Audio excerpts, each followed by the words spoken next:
करते हैं 8th की, लेकिन पुरानी स्टोरी से उसका कुछ कनेक्शन रहेगा, कुछ नहीं रहेगा। आज हम स्टडी करते हैं नेचर ऑफ केमिकल,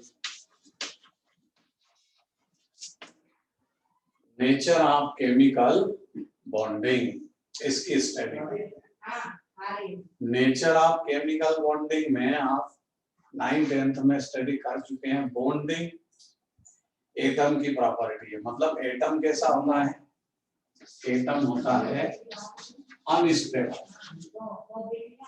एटम कैसा होता है, अनस्टेबल, क्योंकि उसका ऑक्टेट इनकम्प्लीट होता है। वैलेंसी सेल में फ्रॉम 1 to 8 इलेक्ट्रॉन में भी पॉसिबल, बट 8 इलेक्ट्रॉन तो केवल नोबल केस के पास होते हैं, केवल नोबल केस का ही ऑक्टेट कंप्लीट होता है, इसलिए वो मॉलिक्यूल फॉर्मेशन के टेंशन में नहीं पड़ते। बाकी जिनके आउटर में 1 to 7 इलेक्ट्रॉन है, वो सभी एटम अनस्टेबल होते हैं। और एटम क्या चाहता है, एटम चाहता है,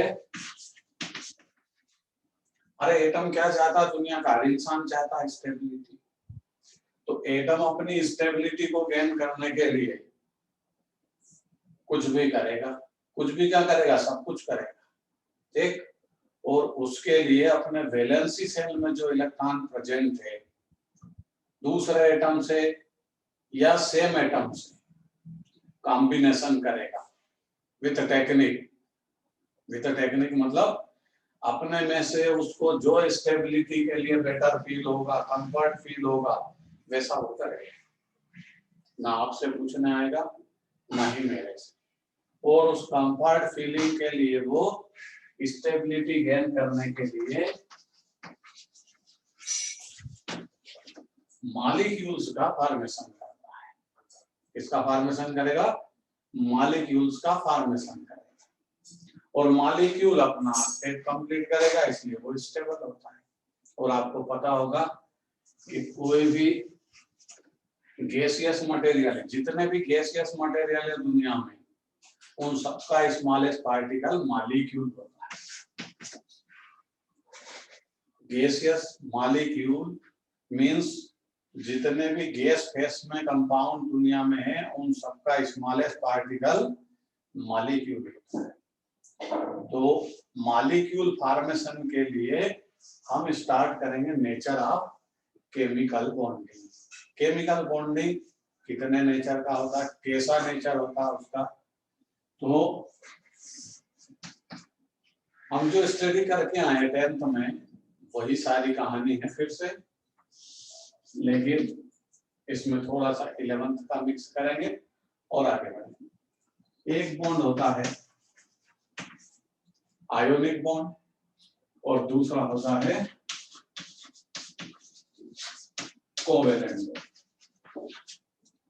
मॉलिक्यूल फॉर्मेशन में एटम जो टेक्निक यूज करता है उसके बेस पर बॉन्ड दो टाइप के, एक बॉन्ड का नेम होता है आयोनिक बॉन्ड, दूसरे बॉन्ड का नेम होता है कोवेलेंट बॉन्ड। दोनों की अपनी अपनी प्रॉपर्टी है। आयोनिक बॉन्ड में इलेक्ट्रॉन का ट्रांसफर होता है।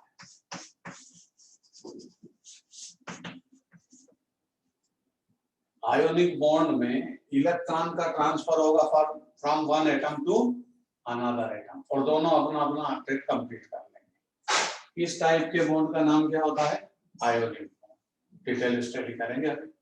कोवेलेंट बॉन्ड का मतलब होता है पार्टनरशिप का बॉन्ड। इसमें दोनों कॉम्बिनेशन वाले एटम जो कंबाइंड हो रहे हैं आपस में, वो इलेक्ट्रॉन की पार्टनरशिप करेंगे, sharing of electron. But sharing of electron कहाँ होगी, केवल आउटर मोस्ट ऑर्बिटल में। वैलेंसी सेल के इलेक्ट्रॉन पार्टनरशिप में इन्वॉल्व होंगे, इनर ऑर्बिट के नहीं।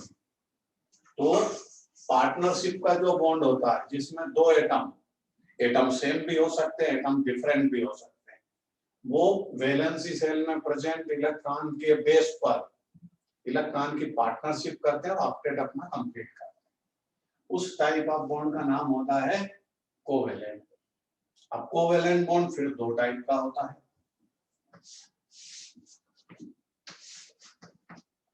आयोनिक बॉन्ड तो एक ही टाइप का होगा। कोवेलेंट बॉन्ड फिर से दो टाइप के हैं। कोवेलेंट बॉन्ड में दो टाइप कैसे आता है? अगर same atoms combined with each other form covalent bond. जब सेम एटम आपस में कॉम्बिनेशन करेंगे तो यहाँ पर जो मॉलिक्यूल का फॉर्मेशन होगा वो नॉन पोलर्ड कोवेलेंट बॉन्ड। कौन सा बॉन्ड होगा? Non Pollard covalent bond. और उस कंपाउंड का नाम होगा नॉन पोलर्ड कंपाउंड। एग्जांपल समझेंगे। दूसरे टाइप का होता है कि सेम एटम नहीं, different atom,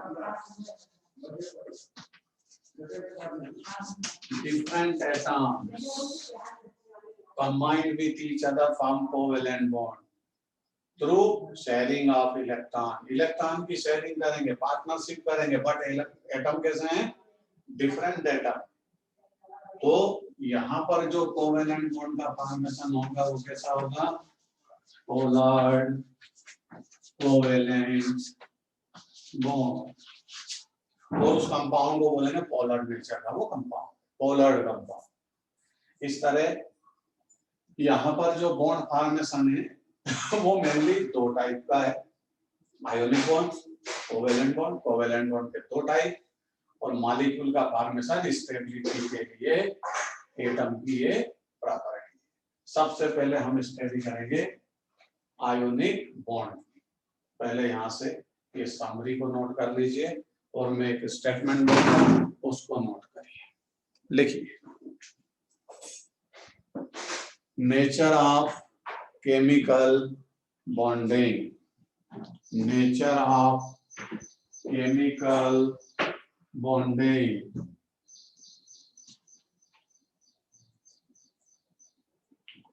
nature of chemical bonding इसमें लिखिए, atom is unstable, atom is unstable। to gain stability या for stability, for stability of atoms combined with each other, combined with each other form a chemical bond, form a chemical bond। Chemical bond are classified into two types। Chemical bonds are classified into two types।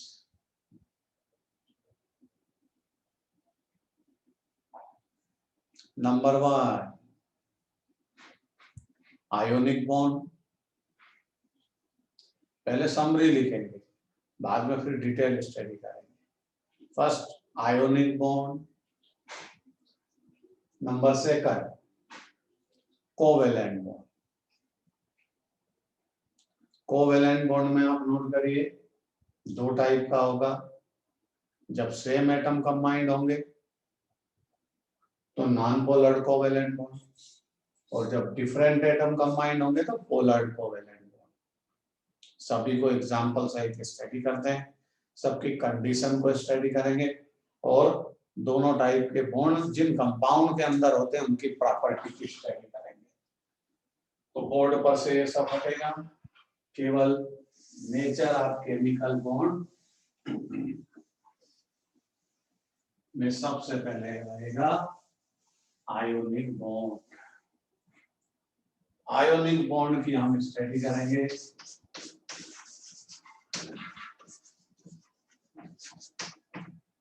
Nine tenth आप पास है, 9th में आपने study किया है ionic bond क्या होता है। एक एग्जांपल के साथ समझेंगे। आयोनिक बॉन्ड बहुत सारे कंपाउंड में होता है। आयोनिक बॉन्ड का मतलब है जब कोई एक एटम अपने वैलेंसी शेल से किसी अनदर एटम को इलेक्ट्रॉन ट्रांसफर करे तो ये इलेक्ट्रॉन ट्रांसफर केमिकल बॉन्ड है। इसमें केमिकल एनर्जी चेंज होती है, क्योंकि कोई भी इलेक्ट्रॉन, कोई भी एटम जब इलेक्ट्रॉन को रिलीज करेगा तो इतना आसान थोड़ी कि हमने बोल दिया उसने इलेक्ट्रॉन रिलीज कर दिया वो कर देगा। कोई दूसरा एलिमेंट इलेक्ट्रॉन को गेन करना, हमने बोल दिया वो गेन कर लेगा।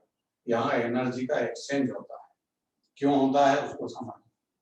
आयोनिक बॉन्ड में एक एटम दूसरे एटम को इलेक्ट्रॉन ट्रांसफर करेगा अपने वैलेंसी सेल से, और अगला एलिमेंट भी वैलेंसी सेल में इलेक्ट्रॉन को गेन करेगा और अपने ऑक्टेट को कंप्लीट करता है।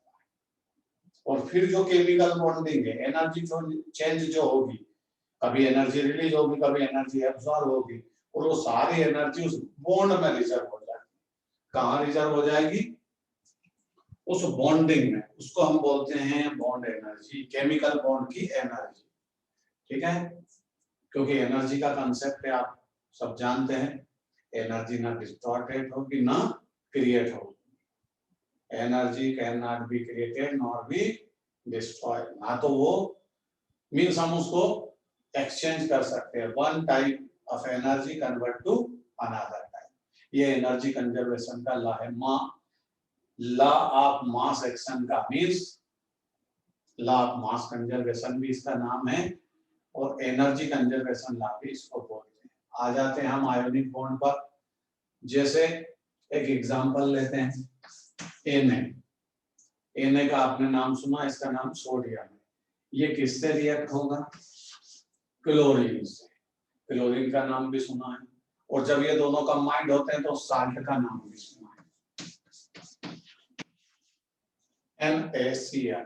इसको हम बोलते हैं साल्ट, और ज्यादातर लोग इसको क्या बोलते हैं?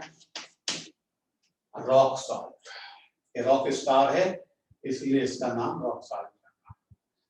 सिंपल साल्ट है जो हम डेली लाइफ में यूज करते हैं। ठीक है, अब इसका फॉर्मेशन कैसे होगा? फॉर्मेशन होगा तो एनर्जी तो यूज होगी ना। कहां से आई इसके पास एनर्जी? तो देखते हैं एनर्जी कहां से आती है। सोडियम के पास इलेक्ट्रॉन कितने? 11। क्लोरीन के पास कितने? 70। अपनी अपने रिक्वायरमेंट के अकॉर्डिंग कॉम्बिनेशन करेंगे। रिक्वायरमेंट होगी तो मॉलिक्यूल फॉर्मेशन होगा, ना होगी तो नथिंग है। सोडियम का डायग्राम बनाएंगे। नए स्टूडेंट पुरानी 9th-10th की हिस्ट्री याद रखिए। फर्स्ट ऑर्बिट में कितने इलेक्ट्रॉन होते हैं? 2। जो आज नए ज्वाइन हुए हैं स्टूडेंट, इलेक्ट्रॉन डिस्ट्रीब्यूट करेंगे हम। फर्स्ट ऑर्बिट में 2 इलेक्ट्रॉन फिलअप करते हैं, सेकंड में 8, total electron 11। First orbit 2, second 8, remaining 1। तो थर्ड ऑर्बिट को सिंगल इलेक्ट्रॉन होता है। और ये सोडियम का टेंशन है। जिसके वैलेंसी सेल में 1 to 7 इलेक्ट्रॉन होंगे वो तो टेंशन में रहेगा ना। Tension means unstable. तो ये सोडियम इस एक इलेक्ट्रॉन के लिए टेंशन में है। या तो ये चला जाए या ये 7 इलेक्ट्रॉन गेन कर ले, तो ये सोडियम क्या हो जाएगा? ऑक्टेट कंप्लीट हो जाएगा। 7 इलेक्ट्रॉन आएंगे तो 8 हो जाएंगे, या ये चला जाए तो 8 बचेंगे। तो मींस इसका ऑक्टेट क्या रह जाएगा? कंप्लीट। सोडियम यही चाहता है, लेकिन इसके चाहने से क्या होता है? क्लोरीन क्या चाहता वो देखते हैं। 17 electron in the first orbit, 2, second 8, third 7। ये इलेक्ट्रॉन का डिस्ट्रीब्यूशन है इन ऑर्बिट। फर्स्ट ऑर्बिट में हम 2 रखते हैं, सेकंड में 8 रखते हैं, 17 इलेक्ट्रॉन थे, रिमेनिंग 7 थर्ड सेल में हमने फिलअप। अब देखिए क्लोरीन के आउटर में कितने इलेक्ट्रॉन है? 7, मतलब इसकी रिक्वायरमेंट है इलेक्ट्रॉन। तो सोडियम क्या करेगा? इसकी रिक्वायरमेंट 1 इलेक्ट्रॉन है, मतलब ये 1 इलेक्ट्रॉन गेन कर अपना स्टेबल ऑक्टेट गेन कर लेगा। ये 1 इलेक्ट्रॉन डोनेट करेगा तो ये भी तो नोबल गैस का कॉन्फ़िगरेशन में आ जाएगा। बैक साइड इसके पास 8 इलेक्ट्रॉन है, दोनों की रिक्वायरमेंट सेम है। ये गेन करना चाहता है, ये डोनेट करना चाहता है। इसका मतलब सोडियम का नेचर कैसा है? Electropositive in nature. ये इलेक्ट्रॉन को डोनेट करना चाहता है। क्यों? कि सोडियम क्या है? मेटल है। आप जानते हो मेटल का नेचर कैसा होता है? इलेक्ट्रोपॉजिटिव इन नेचर, मतलब वो इलेक्ट्रॉन को रिलीज करना चाहता है। और ध्यान रखिए, जब आप पीरियोडिक टेबल की बात करते हैं तो फर्स्ट ग्रुप के एलिमेंट और सेकंड ग्रुप के एलिमेंट, ये मैक्सिमम इलेक्ट्रोपॉजिटिव नेचर रखते हैं, मतलब मेटालिक नेचर है, इलेक्ट्रॉन को डोनेट करने की टेंडेंसी रखते हैं।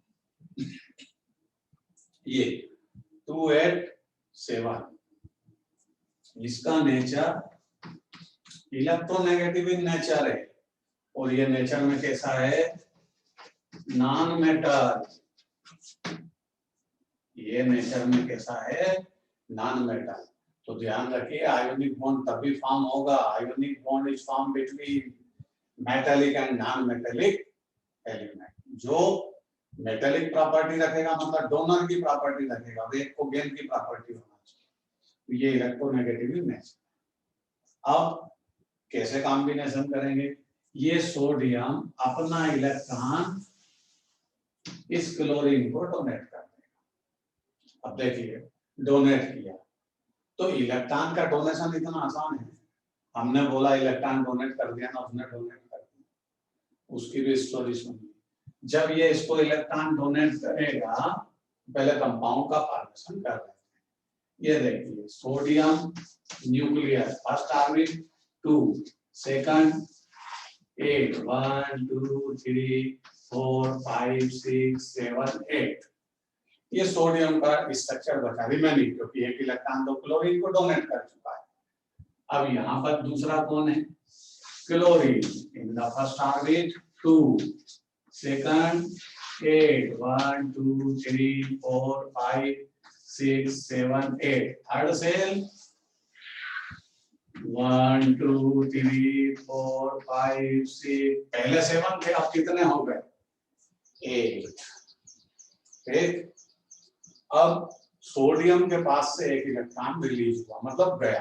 अब मैं यहाँ डायग्राम बना के समझाऊंगा कि इतना आसान है क्या इलेक्ट्रॉन को रिलीज करना। सुनिए, ये सोडियम का न्यूक्लियस, ये फर्स्ट ऑर्बिट 2, सेकंड कितने हैं 8,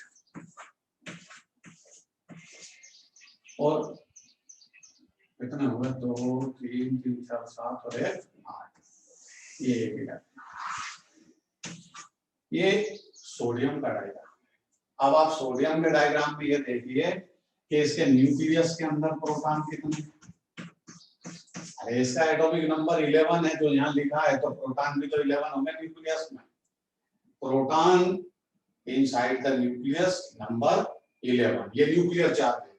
और आप ये जानते हो कि न्यूक्लियस का काम क्या है, न्यूक्लियस का काम है आउटर मोस्ट ऑर्बिट में जो इलेक्ट्रॉन है उन पर न्यूक्लियर अट्रैक्शन फोर्स को अप्लाई करना, और सबसे हाईएस्ट न्यूक्लियर चार्ज किस पे अप्लाई करेगा, जो इसके नजदीक होगा। ये फर्स्ट ऑर्बिट पर न्यूक्लियस का अट्रैक्शन फोर्स मैक्सिमम होता है, उससे लेस किस पर होगा, सेकंड ऑर्बिट के इलेक्ट्रॉन पर। सबसे कम किस पर होगा, इस पर।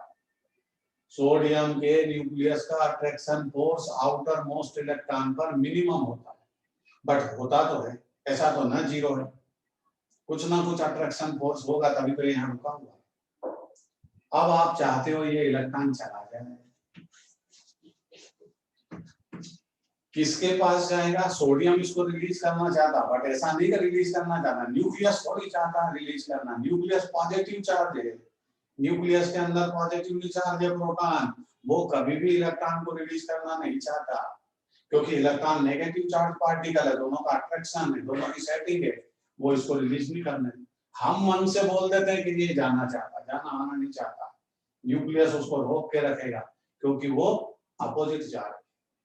अब आपने शपथ ली है, आई शपथ कि हम इस इलेक्ट्रॉन को रिलीज करके छोड़ेंगे, बताओ आपको क्या करना पड़ेगा, आपको इस न्यूक्लियस के अगेंस्ट वर्क डन करना पड़ेगा, तब ये इलेक्ट्रॉन चलेगा क्लोरीन के साइड। मतलब यहाँ कंसेप्ट क्या आ गया, एनर्जी का कंसेप्ट आ गया, और ये भी आपको समझा चुके हैं, energy can not be created not be destroyed, ना तो एनर्जी पैदा होती है ना डिस्ट्रॉय होती है, जो हम काम करते हैं वो आपस में एक्सचेंज होता रहता है। आप इस इलेक्ट्रॉन को यहाँ से रिलीज करना चाहते हो, ये न्यूक्लियस इसको जाने नहीं देगा, इट मींस आपको न्यूक्लियस के अगेंस्ट वर्क डन करना पड़ेगा इस इलेक्ट्रॉन को रिलीज करने में। मतलब आपको एनर्जी सप्लाई करना ताकि ये इलेक्ट्रॉन बाहर जाए। ठीक, अब इधर आ जाएंगे।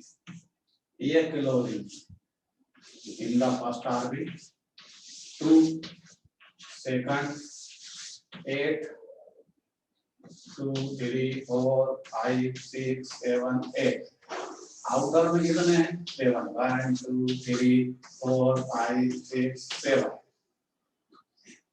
चलिए एक एनर्जी की कहानी यहाँ खत्म हुई कि ये सोडियम का न्यूक्लियस इलेक्ट्रॉन पर अट्रैक्शन फोर्स अप्लाई करता है। इसको अगर हमको केमिकल बॉन्डिंग फॉर्मेशन करना है इस तरह, तो इसके इलेक्ट्रॉन को रिलीज करने के लिए इस न्यूक्लियस के अगेंस्ट हमको वर्क डन करना पड़ेगा इलेक्ट्रॉन को रिलीज करने में। मतलब हमको एनर्जी इसको सप्लाई करना पड़ेगी तब इलेक्ट्रॉन चलेगा। हमने एनर्जी सप्लाई की, अच्छा बताओ कितनी सप्लाई करना पड़ेगी वो भी सोचो। इसको इलेक्ट्रॉन को बाहर ले जाने के लिए, आउटसाइड ले जाने के लिए, क्लोरीन के साइड ले जाने के लिए कितनी एनर्जी सप्लाई करना पड़ेगी? जितनी ये न्यूक्लियस इस पे अट्रैक्शन फोर्स अप्लाई करता है उससे थोड़ी सी ज्यादा, तब ये चलेगा। उसके इक्वल अगर सप्लाई करोगे तो ये वाइब्रेशन करेगा, ये जाना नहीं है। तो जितनी एनर्जी, जितना अट्रैक्शन फोर्स न्यूक्लियस इस इलेक्ट्रॉन पर अप्लाई करता है वैलेंसी सेल के, उससे थोड़ी सी ज्यादा एनर्जी सप्लाई करना पड़ेगी। चलिए ये गया इलेक्ट्रॉन। अब आपने एनर्जी सप्लाई की, उस एनर्जी का नाम सुन लीजिए क्या होगा। हम जो इलेक्ट्रॉन को वैलेंसी सेल के इलेक्ट्रॉन को रिलीज करने के लिए जो इस एटम को गैसियस स्टेट में एनर्जी सप्लाई करते हैं, उस एनर्जी का नाम होता है आयोनाइजेशन पोटेंशियल। दूसरा नाम बोलता आयोनाइजेशन एनर्जी। ये सब एक ही चीज के कई नाम हैं। Ionisation potential, ionisation energy. तीसरा नाम आयोनाइजेशन एंथैल्पी। आप केवल अभी नाम याद रखिए आयोनाइजेशन एनर्जी। जो हम किसी एटम के वैलेंसी सेल के इलेक्ट्रॉन को रिलीज करने में जो एनर्जी सप्लाई करते हैं, वो एनर्जी आयोनाइजेशन एनर्जी के नाम से फेमस है। सबको समझ में आ गई होगी? फिर से सुन लीजिए। Minimum amount of required energy for removal of valency electron of any element in gaseous state. किसी भी एलिमेंट की, एटम की गैसियस स्टेट से उसके वैलेंसी सेल के इलेक्ट्रॉन को रिलीज करने में न्यूक्लियस के अगेंस्ट जो हम वर्क डन करते हैं, एनर्जी सप्लाई करते हैं, उस एनर्जी का नाम आयोनाइजेशन एनर्जी। क्योंकि इसके बाद एटम आयन में कन्वर्ट हो जाता है। किसी का इलेक्ट्रॉन गया तो वो तो पॉजिटिव आयन बनेगा, किसी ने इलेक्ट्रॉन गेन किया वो तो नेगेटिव आयन बनेगा। ये भी आप पहचानते हो, जानते हो। अब ये पॉजिटिव आयन क्यों बन गया? इलेक्ट्रॉन गया, अब ये सोचेंगे पॉजिटिव आयन क्यों बन? बताओ इसमें प्रोटॉन गया क्या?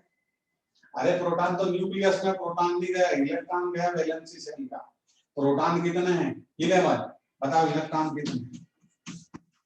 इलेक्ट्रॉन तो 10 है ना, मतलब एक इलेक्ट्रॉन डिक्रीज हो गया एज कंपेयर टू प्रोटॉन, तो चार्जेबल हो गया है। मतलब इसमें एक एक्स्ट्रा चार्ज आ गया पॉजिटिव, इसलिए पॉजिटिव आयन में कन्वर्ट हो जाता है। और सोडियम पे हम क्या लगाते हैं? कैसा? सोडियम पे पॉजिटिव चार्ज लगाते हैं। और क्लोरीन पे क्या लगाते हैं? नेगेटिव चार्ज, क्योंकि वो एक एक्स्ट्रा इलेक्ट्रॉन गेन कर लेता कंपाउंड फॉर्मेशन के टाइम। अब इधर आइए, ये इलेक्ट्रॉन चला गया, इसकी कहानी खत्म हो गई। उस एनर्जी का नाम हमने दिया आयोनाइजेशन एनर्जी। आपको पहले ही बोल दिया था मॉलिक्यूल फॉर्मेशन इतना आसान नहीं है जितना हम बोलते हैं। हमको इसमें एनर्जी सप्लाई करना पड़े। एनर्जी कहाँ से आई उसका टेंशन मत लीजिए, आपको कुछ नहीं करना, ये नेचर खुद करता। नेचर के पास बहुत एनर्जी। आपने कभी सोडियम क्लोराइड नहीं बनाया, सोडियम क्लोराइड नेचुरली नेचर में अपने आप फॉर्मेशन हो जाता है। आप तो उसे फैक्ट्री के थ्रू प्यूरिफाई करके यूज करते हैं। तो ये इलेक्ट्रॉन गया, अब उधर गया क्लोरीन के पास। अब बोलेंगे क्लोरीन की तो रिक्वायरमेंट थी, 7 इलेक्ट्रॉन थे तो वो तो अपना फट से अपडेट कंप्लीट कर लेगा। और गेन कर लेगा, उसको तो कोई काम नहीं करना पड़ेगा।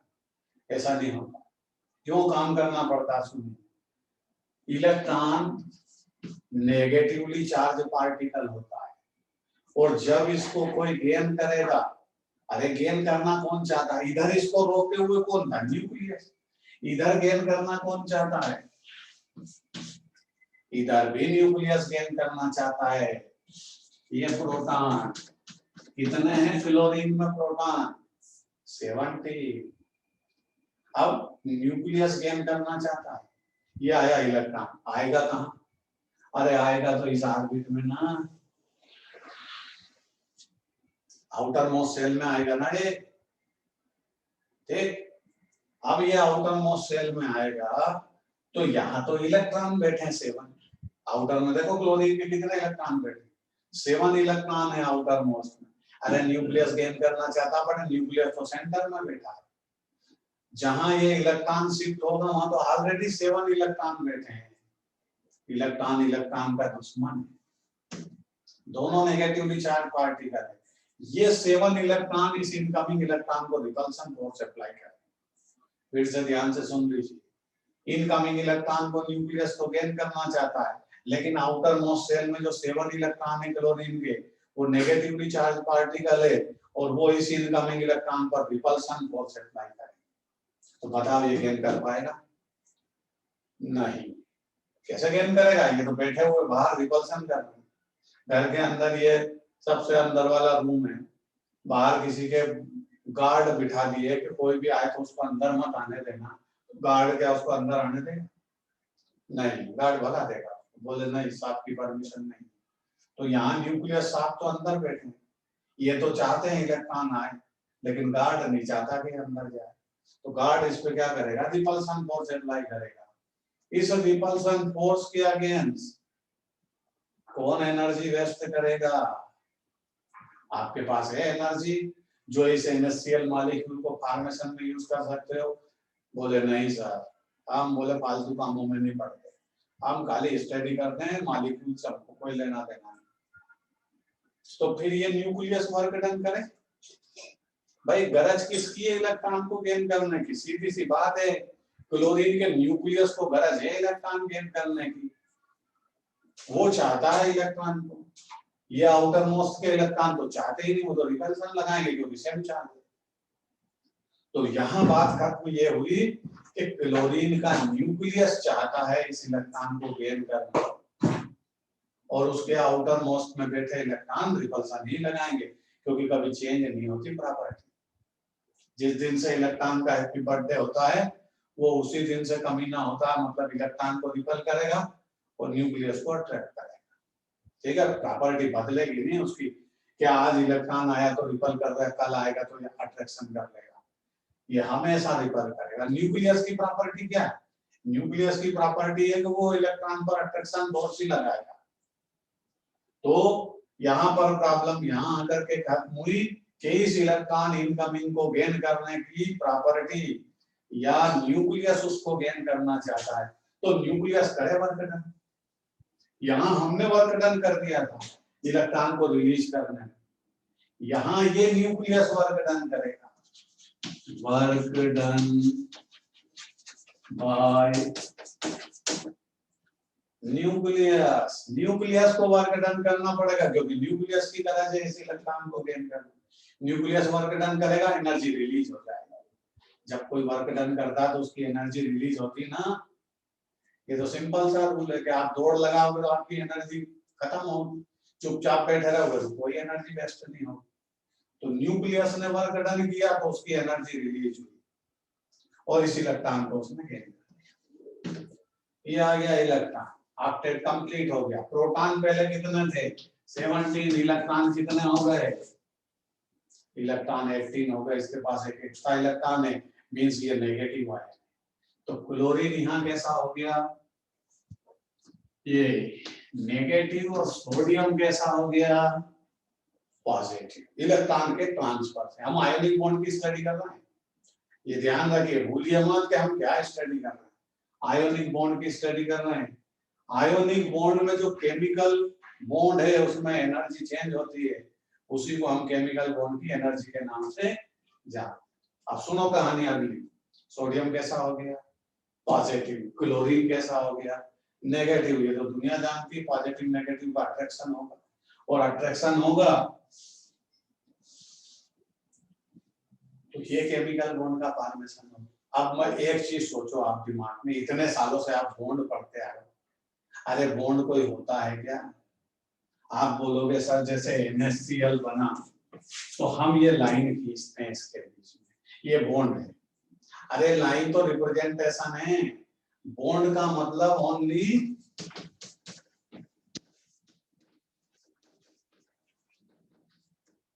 केमिकल बॉन्ड का ओनली मतलब है अट्रैक्शन फोर्स। इस पॉजिटिव आयन और नेगेटिव आयन के बीच जो अट्रैक्शन है बस यही इसका केमिकल बॉन्ड है। अब बताओ किसी के अट्रैक्शन फोर्स को लाइन से रिप्रेजेंट करोगे?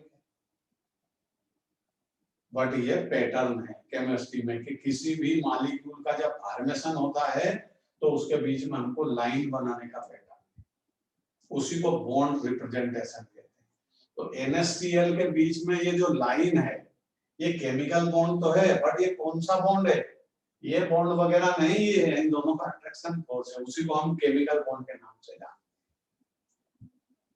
तो आयोनिक बॉन्ड में सबसे पहले आपने पढ़ा कि इसमें एक एटम दूसरे एटम को इलेक्ट्रॉन ट्रांसफर करेगा वैलेंसी शेल से। दूसरा, अब इसकी कंडीशन, ये तो बॉन्ड की डेफिनेशन है, तो वो आयोनिक बॉन्ड हो गया, क्योंकि उसमें आयोनिक बॉन्ड इसलिए नाम रखते हैं कि एक एटम जो इलेक्ट्रॉन को रिलीज करता है वो पॉजिटिव आयन में कन्वर्ट होता है, दूसरा जो इलेक्ट्रॉन को गेन करता है वो नेगेटिव आयन में कन्वर्ट होता है, और पॉजिटिव आयन और नेगेटिव आयन का अट्रैक्शन बस यही आयोनिक बॉन्ड है। बट उसको लाइन से रिप्रेजेंट करते हैं कि इसके बीच में कुछ अट्रैक्शन फोर्स, और पॉजिटिव नेगेटिव में होगा अट्रैक्शन। अब समस्या ये है कि आयोनिक बॉन्ड फॉर्मेशन में कौन कौन सी कंडीशन होना चाहिए, कब आयोनिक बॉन्ड का फॉर्मेशन होता है। तो पहली कंडीशन कि ये वाला एलिमेंट कैसे नेचर का होना चाहिए, इलेक्ट्रोपॉजिटिव इन नेचर, मतलब इसकी टेंडेंसी इलेक्ट्रॉन को डोनेट करने की होना चाहिए। इसकी ये इलेक्ट्रोनेगेटिव इन नेचर होना चाहिए, इसकी टेंडेंसी इलेक्ट्रॉन गेन करने की होना चाहिए, पहली कंडीशन। दूसरी कंडीशन, हमने इलेक्ट्रॉन को रिलीज किया, इस एनर्जी का नाम क्या दिया हम? आयोनाइजेशन एनर्जी, आयोनाइजेशन पोटेंशियल, दो नाम दिए, तीसरा भी नाम है आयोनाइजेशन एंथैल्पी। तो अगर ये एलिमेंट आसानी से इलेक्ट्रॉन को रिलीज करेगा तभी आयोनिक बॉन्ड का फॉर्मेशन होगा।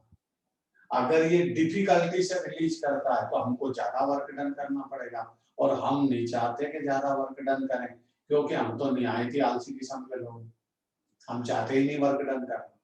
ये तो हमारी मजबूरी है जो हम ऑनलाइन बैठ करके पढ़ रहे हैं, हम तो पढ़ना चाहते ही नहीं, पढ़ना हमारी मजबूरी है, पढ़ना जरूरी नहीं है।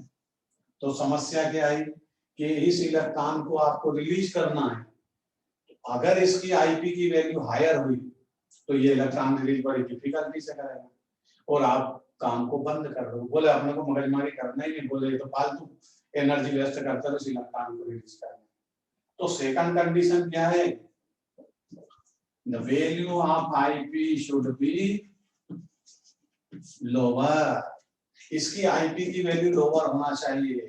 The value of IP of cation, ये पॉजिटिव आयन है, the IP of cation should be lower, positive ion की जो आईपी की वैल्यू है वो लोअर होना चाहिए, मतलब कम एनर्जी में वो जल्दी से इलेक्ट्रॉन को रिलीज कर दे, तब उसकी आईपी की वैल्यू लोअर होगी। अगर इसकी आईपी की वैल्यू हायर हो गई तो आयोनिक बॉन्ड का फॉर्मेशन नहीं होगा, आप इंतजार करते रहिए। ये सेकंड कंडीशन। थर्ड कंडीशन, ये तो इलेक्ट्रॉन गेन करता है, इलेक्ट्रॉन गेन करने की टेंडेंसी इसकी हायर होना चाहिए। नेगेटिव आयन की इलेक्ट्रॉन गेन करने की टेंडेंसी हायर कब होगी? जब इसका न्यूक्लियस पावरफुल होगा, मतलब इस एनर्जी को ये खर्च जो करता है इलेक्ट्रॉन को गेन करने में, उसको क्या बोलते हैं? Electron gain energy. इलेक्ट्रॉन को गेन करने में जो इसने एनर्जी रिलीज की थी उसको बोलते हैं electron gain energy, electron gain enthalpy. इसकी वैल्यू क्या होना चाहिए? इसकी इलेक्ट्रॉन गेन करने की टेंडेंसी हायर होना चाहिए, तब इलेक्ट्रॉन ये गेन कर पाएगा। लास्ट कंडीशन, ये पॉजिटिव आयन में कन्वर्ट हुआ, ये नेगेटिव आयन में कन्वर्ट हुआ और इनके बीच में केमिकल बॉन्ड है, वो स्ट्रांग होना चाहिए। क्या होना चाहिए? स्ट्रांग। और इसी स्ट्रांग बॉन्ड को क्या बोलते हैं हम? इस बॉन्ड के अंदर जो एनर्जी होती है उसको बोलते हैं हम केमिकल बॉन्डिंग एनर्जी, और उसको केमिस्ट्री में नाम देते हैं लैटिस एनर्जी। तो ये जो कंपाउंड का फॉर्मेशन होगा NaCl का, इसकी लैटिस एनर्जी की वैल्यू क्या होना चाहिए? हायर। मतलब इनका बॉन्ड जो है स्ट्रांग होना चाहिए, वरना ऐसा ना हो 2 मिनट बाद फिर ब्रेक हो जाए अंग्रेजों की तरह, आज बना साल भर बाद टूट गया। तो इस तरह का बॉन्ड नहीं होना चाहिए, लैटिस एनर्जी की वैल्यू हायर होना चाहिए, तब जाकर के आयोनिक बॉन्ड स्ट्रांग होगा। आ रही बात समझ में? ये सारी कहानी अब मैं डिक्टेट करूंगा, अब आप लीड पेन चलाइए और लिखिए, किसी को कोई प्रॉब्लम हो तो बोलिए। लिखिए, ionic bond, ionic bond,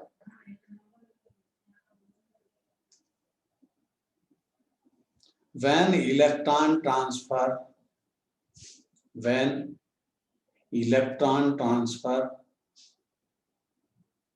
from one atom to another atom, from one atom to another atom, form a chemical bond, form a chemical bond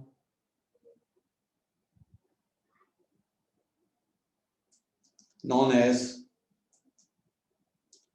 as ionic bond.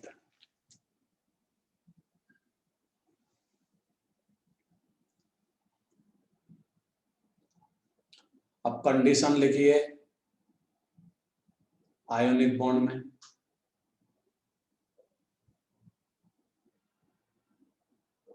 First condition, ionisation potential should be lower. पहली condition क्या है? Ionisation energy of positive ion should be lower.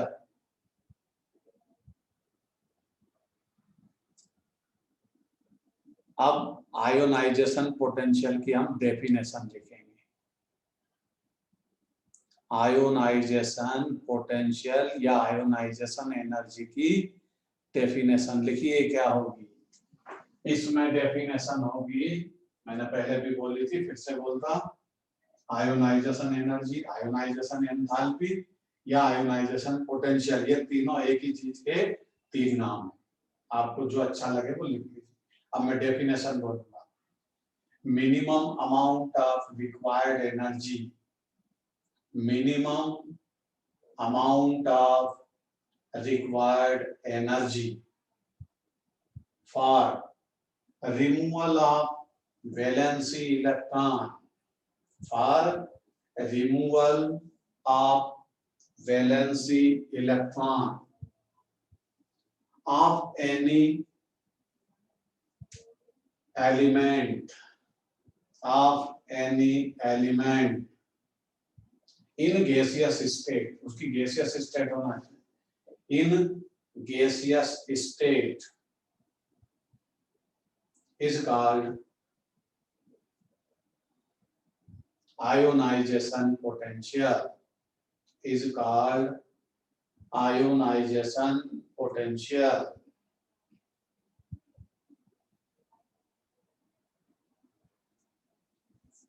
Clear? Note कर लिया? It is endothermic process. It is endothermic process. ये endothermic process है। It is endothermic process, in which process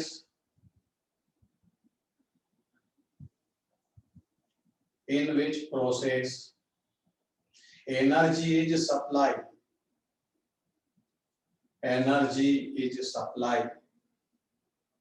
इसमें energy को हम सप्लाई करते हैं, energy is supplied against to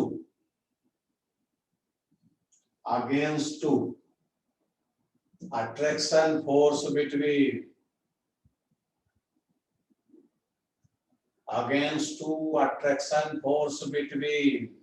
nucleus and outermost electron। जिस इलेक्ट्रॉन को हम रिलीज करते हैं उसके और न्यूक्लियस के बीच में जो अट्रैक्शन फोर्स होता है उसके अगेंस्ट हम वर्क डन करते हैं, उसी का नाम आईपी। चलिए अगली कंडीशन सेकंड। पहली कंडीशन क्या लिखी कि ये कैटायन की जो वैल्यू है आईपी की शुड बी लोअर। अगला लिखिए second condition, electron gain energy of negative ion, electron gain energy of negative ion should be higher. इसकी इलेक्ट्रॉन गेन एनर्जी हायर होना चाहिए, मतलब ये इलेक्ट्रॉन को गेन करने की टेंडेंसी ज्यादा रहे। In this case gain of electron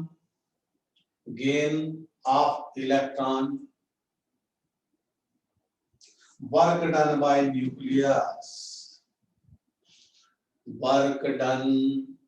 by nucleus, so energy is released,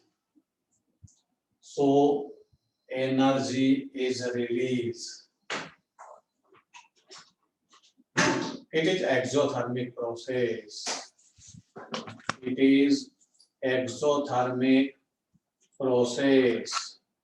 ये प्रोसेस कैसा होगा, एक्सोथर्मिक होगा, हीट एनर्जी इसमें रिलीज होती है। अगली property, lattice energy of compound should be higher, lattice energy of compound should be higher. Lattice energy जो compound की होती है उनका बॉन्ड जो है पॉजिटिव नेगेटिव का वो स्ट्रांग होना चाहिए। Lattice energy of compound should be higher, इसकी वैल्यू हायर होना चाहिए, ऐसा ना हो कि फिर जल्दी से ब्रेक हो जाए, वरना अपनी एनर्जी जो हमने सप्लाई की है वो वेस्टेज चली जाएगी। चलिए अगली लास्ट कंडीशन,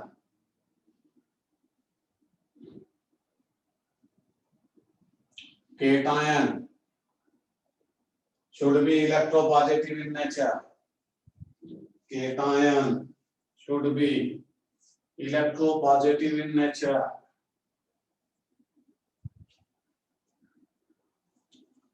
और उधर वाला कैसा होना चाहिए, negative ion should B electronegative in nature.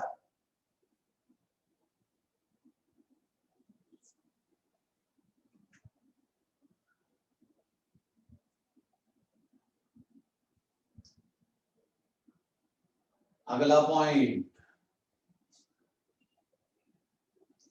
The element या एटम which donate electron, अगला पॉइंट लिखिए, atoms which donate the electron converted to positive ion, जो एलिमेंट इलेक्ट्रॉन को डोनेट करता है, जो एटम इलेक्ट्रॉन को डोनेट करता है वो पॉजिटिव आयन में कन्वर्ट होगा। एंड एलिमेंट या atom which gain of electron convert into negative ion and complete their octet। उनके ऑक्टेट कंप्लीट हो जाते हैं एंड कंप्लीट देयर ऑक्टेट। चलिए बोर्ड पर से 2 मिनट के अंदर डायग्राम बना दीजिए आप लोग। NaCl का जो डायग्राम बना है सबसे पहले वाला वो बना लीजिए। उसके बाद जैसे ही आप डायग्राम बना लें तो यस और नो बोलिए, फिर आगे बढ़ते हैं।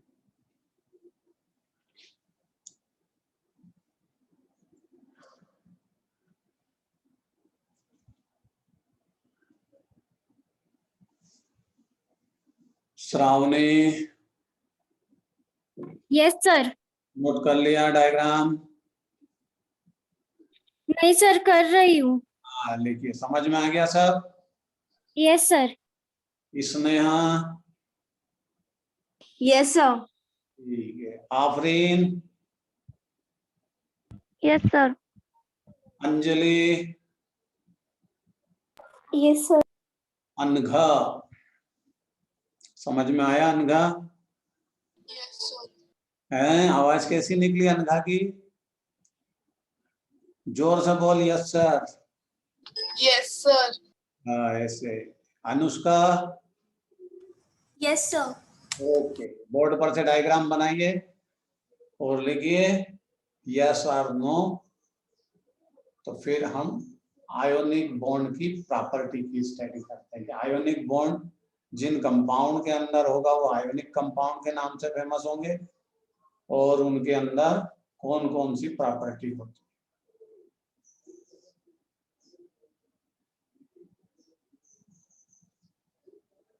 चलिए भाई, स्नेहा ने नोट किया, आफरीन ने नोट कर लिया, बाकी लोग 2-4 और बोलिए। नोट कर लिया हो तो आगे बढ़े। केवल जो फर्स्ट में ऊपर डायग्राम बना वो नोट करना है, बाकी ये 2 निचले डायग्राम तो आपको स्टोरी सुनाई है, वो सब आपको आता है। आपको खाली सुनना है डायग्राम। वेदिका, वेदिका आप नई स्टूडेंट है, आज ही आई है? यस। ठीक है, चलिए। सानिया कुलकर्णी शुरू से है, मथुरा भी स्टार्टिंग से है, अंजलि मोरे भी स्टार्टिंग से है। चलिए भाई, बहुत सारे बच्चों ने नोट कर लिया, मतलब हो सकता है सभी ने नोट कर लिया। किसी ने नोट ना किया हो तो बोलिए, अभी आप बोर्ड पर से मिटाऊंगा।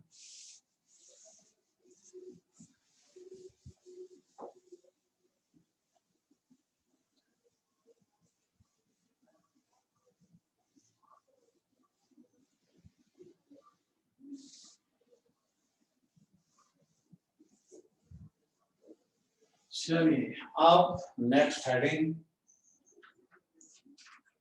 प्रॉपर्टीज ऑफ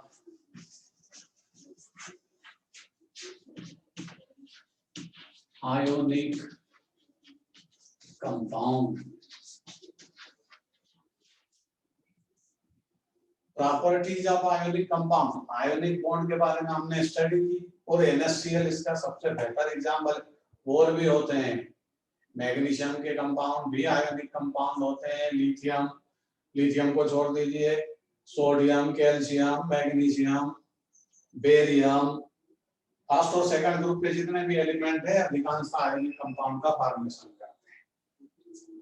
वो कंडीशन है, वो कंडीशन उसमें होगी तो आसानी से आयोनिक बॉन्ड का फॉर्मेशन करेगा। और जिसके पास आयोनिक बॉन्ड की कंडीशन ना है तो उसको कोवेलेंट बॉन्ड का फॉर्मेशन करना पड़ेगा। बॉन्ड तो फॉर्मेशन करेगा क्योंकि हर कोई चाहता है स्टेबिलिटी।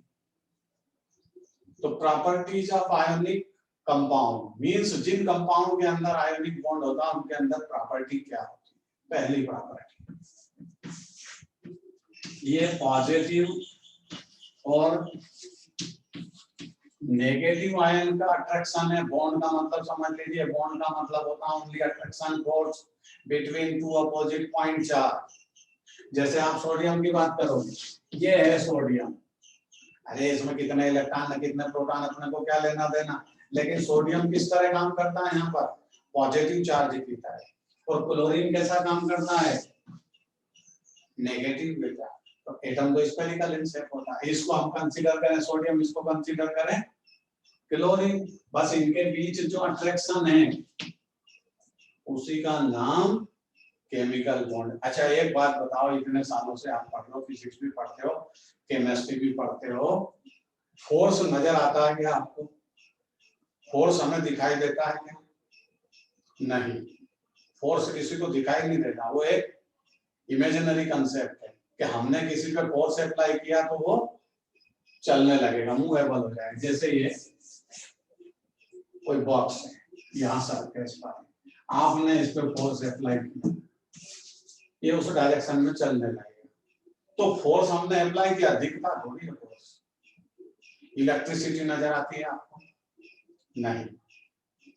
मैग्नेटिक फील्ड नजर आता है आपको? नहीं। लाइट एनर्जी नजर आती है?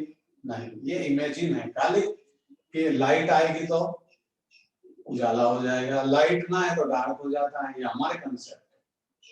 तो एनर्जी को हम सीन मतलब नहीं कर सकते, वो फीलिंग का कंसेप्ट।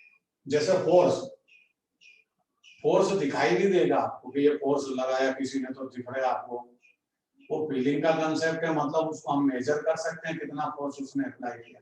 जैसे इलेक्ट्रिसिटी, इलेक्ट्रिसिटी फीलिंग का कंसेप्ट है, मतलब आप उसको देख नहीं सकते, जब वो वायर में फ्लो होती तो आप उस इलेक्ट्रॉन को चलते देखते हो क्या? नहीं। हाँ, जिनको इलेक्ट्रिसिटी की फीलिंग करना है, आपके घर में एक बोर्ड होगा ऐसा, स्विच बोर्ड जिसपे आप प्लग लगाते हैं, ये वो, तो ये फीलिंग का कंसेप्ट है। आप स्विच ऑन करके उसमें हाथ लगाइए, इलेक्ट्रिसिटी की फीलिंग आपको हो जाएगी। लेकिन ऐसा करिए मत, क्योंकि इलेक्ट्रिसिटी की फीलिंग महंगी पड़ जाती है। इसलिए एनर्जी फीलिंग का कंसेप्ट है, एनर्जी दिखाई नहीं देती। ठीक है? जैसे आपके घर में कोई पॉट रखा है,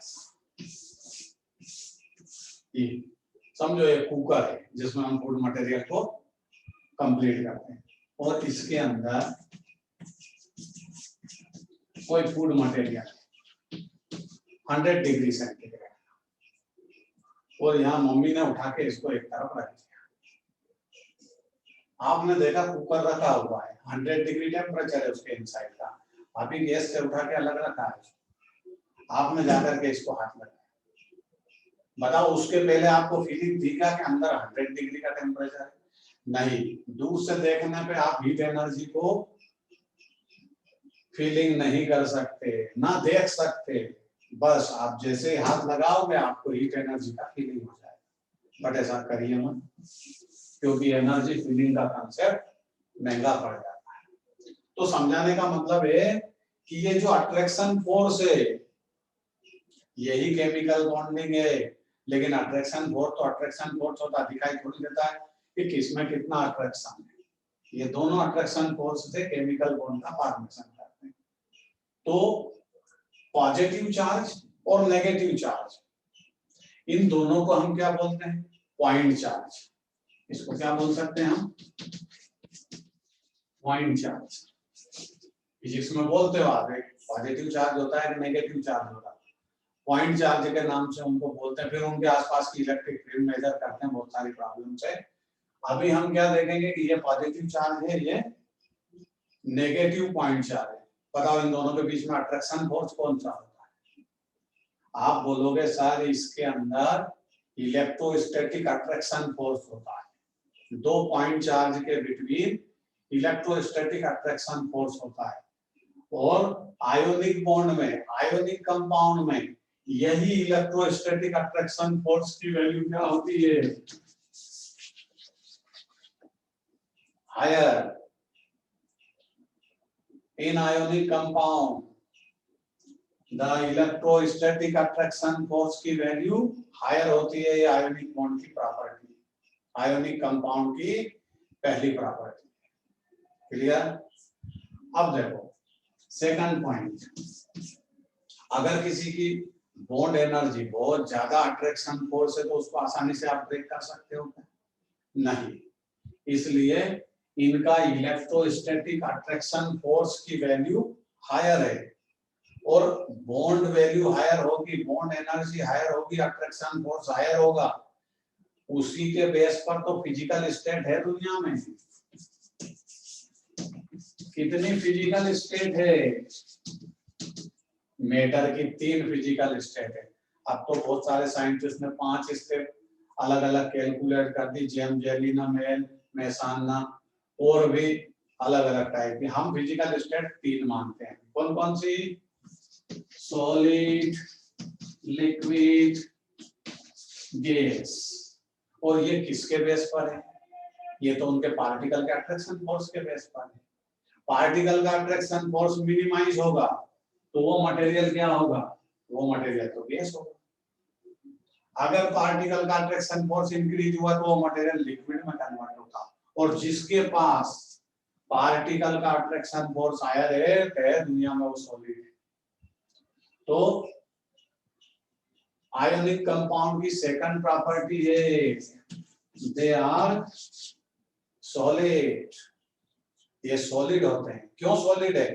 क्योंकि इनका जो पॉइंट चार्ज का इलेक्ट्रोस्टैटिक अट्रैक्शन फोर्स है उसकी वैल्यू क्या है? हायर, नजदीक रहते हैं, near to each other, higher attraction force के कारण। इसलिए फिजिकल स्टेट में कैसे होते हैं? सॉलिड। अगली प्रॉपर्टी, ये सॉलिड है और इनके वैलेंसी सेल बॉन्ड फॉर्मेशन में इन्वॉल्व है। सोडियम ने अपना इलेक्ट्रॉन किसको डोनेट कर दिया? क्लोरीन को। क्लोरीन ने उसको रख लिया। Chlorine convert into negative ion, sodium convert into positive ion. बताइए फ्री इलेक्ट्रॉन वैलेंसी सेल में इनके पास फ्री इलेक्ट्रॉन है क्या? नहीं, नो फ्री इलेक्ट्रॉन। ना ही क्लोरीन के पास कोई फ्री इलेक्ट्रॉन है और ना ही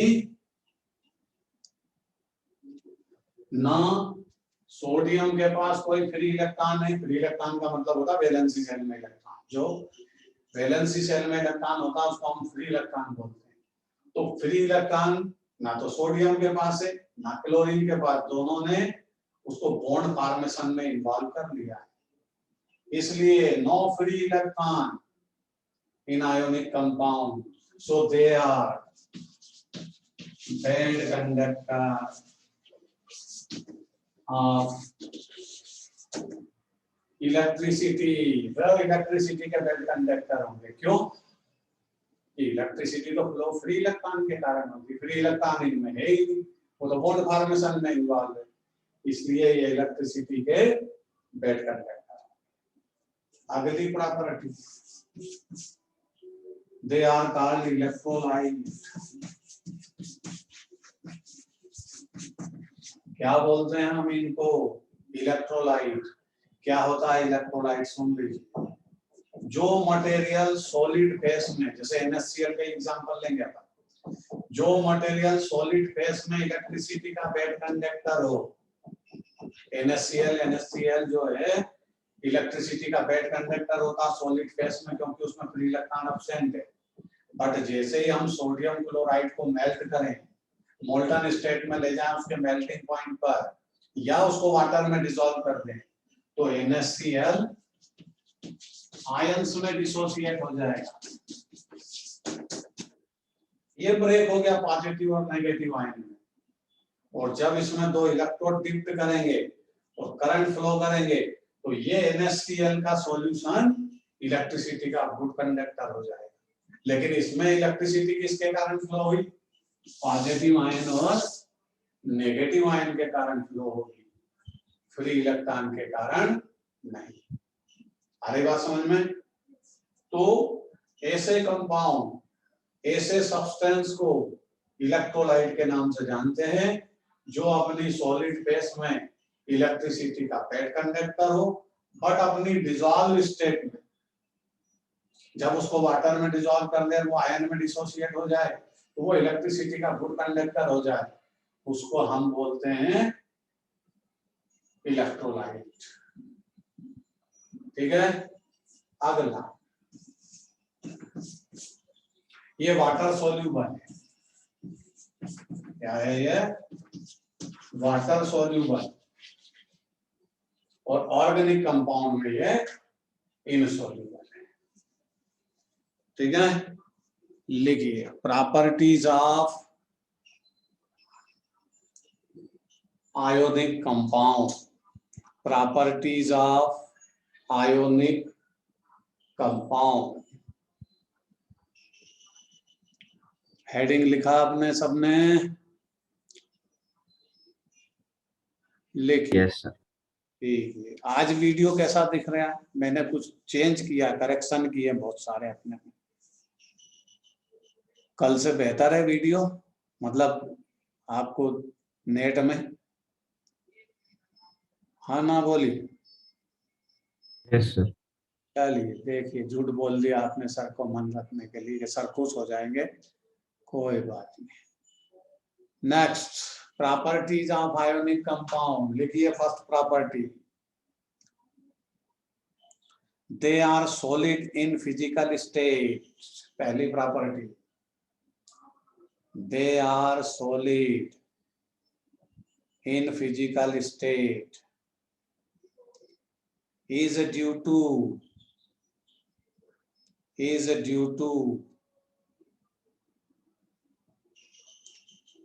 higher value of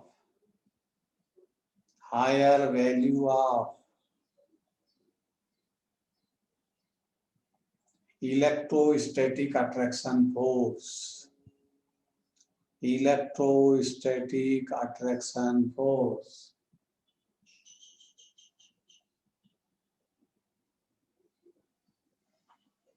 number second property ionic compound की,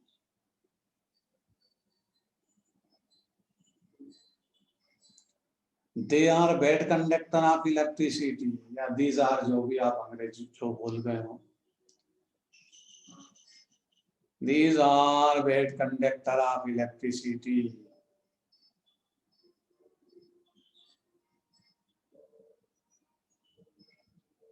ये इलेक्ट्रिसिटी के बैड कंडक्टर होते हैं। But in molten state or dissolved state, but molten state or dissolved state, they become ionized,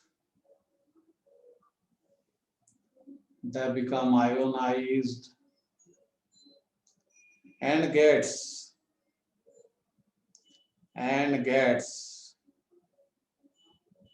good conductor of electricity.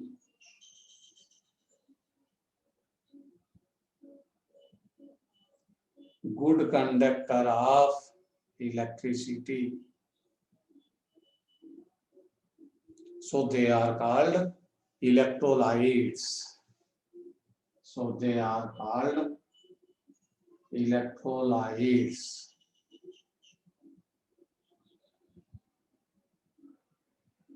अगली property,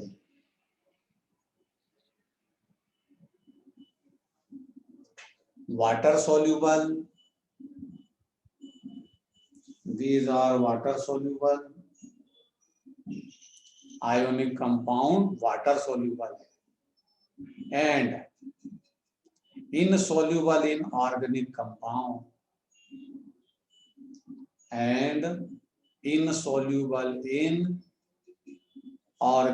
compound, like benzene, ether and alcohol.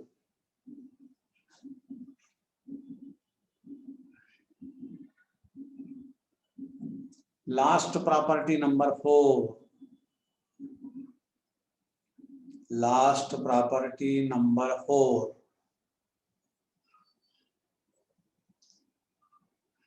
They have higher boiling and melting point.